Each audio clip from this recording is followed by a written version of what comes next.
এগুলো হচ্ছে মিস্ত্রি বলে বৈশাখের। এই যে এখান থেকে নিলাম সব, দেখাই।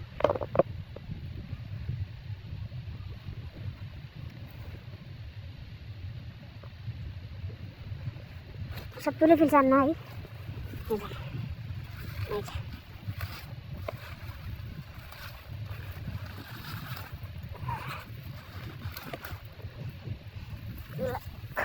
মজাদার জিনিস।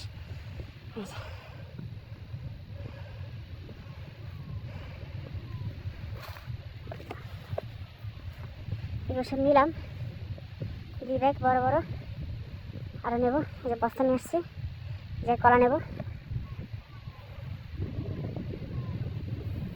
এখানে আসবে 10 বিঘা পুকুর, এখানে এক দাগে 10 বিঘা আছে। তারপর এই পাশে একটা আছে, সব খালি দেশ। সামনে একটা আছে, এর পিছনে একটা আছে।